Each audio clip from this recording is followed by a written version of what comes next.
11-year-old Kirsten Larson has just collapsed in a hotel while on vacation in New Mexico with her family. She is starting to believe that something is seriously wrong with her.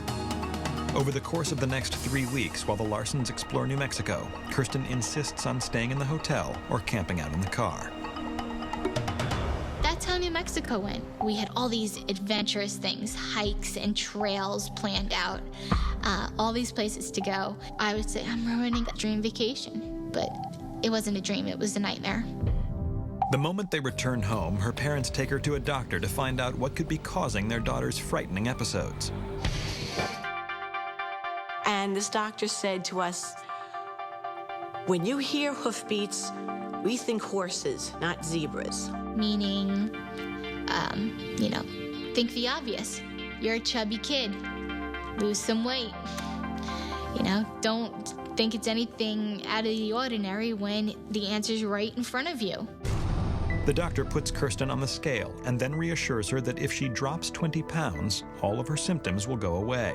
Kirsten's mother is shocked by the doctor's frank diagnosis. It said to me, you're calling my daughter a big hypochondriac and me hysteric. This made me pretty upset. Despite her frustration with the doctor, Leslie encourages her daughter to try once again to lose weight. She even promises to diet with her. I didn't really want to believe there was something wrong. Over the course of the next year, Kirsten begins to see changes in her body. Slowly but surely, she drops a few pounds. And for the first time in years, she's starting to feel like she can keep up with her friends. I was counting everything and eating as much fruit as I could. I was trying to be good. I'd do sit-ups, and I started to feel okay. I was able to do stuff on my time. In the fall of 1995, Kirsten begins 8th grade, feeling more confident than she ever thought possible. But during the early part of the following year, Kirsten is shocked by a frightening incident that happens when she least expects it. My teacher decides that this one lovely first spring day, we're going to take a walk. So he takes us for a walk around the block. And we had walked maybe 4 blocks downhill. I was fine. And we get to the bottom of the street, and all of a sudden, my brain says, no, do not walk up this hill. Do not do it. She just stopped dead in her tracks and wouldn't move further. And everyone looked at her and said, come on, Kirsten, you've got to be kidding me. And we get 20 feet from the door, and I say, I don't feel good, and I do this whirl, and I just fall flat on the ground and hit my head on the concrete. The head administrator of my school was an EMT. He gets out his EMT kit. He does a quick listen.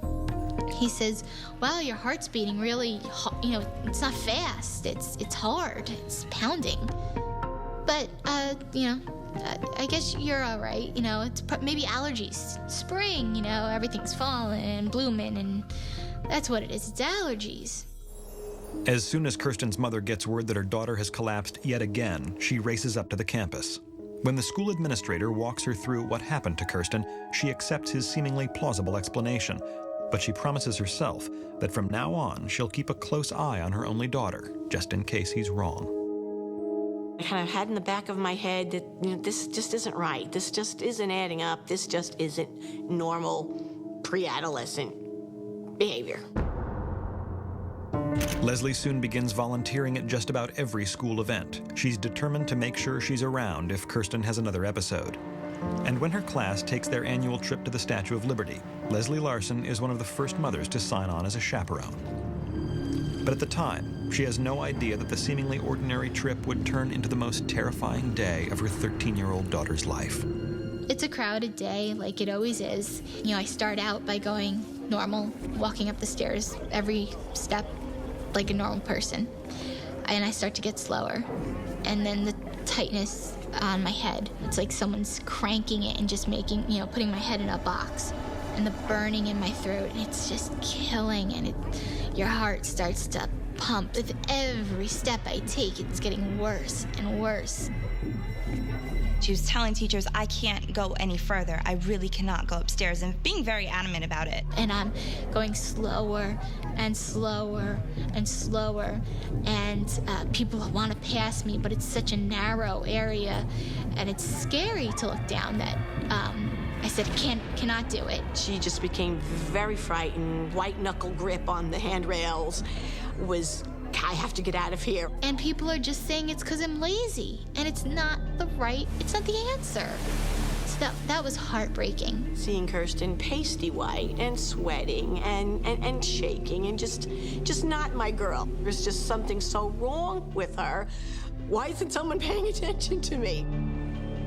And I said, please can we go see a doctor?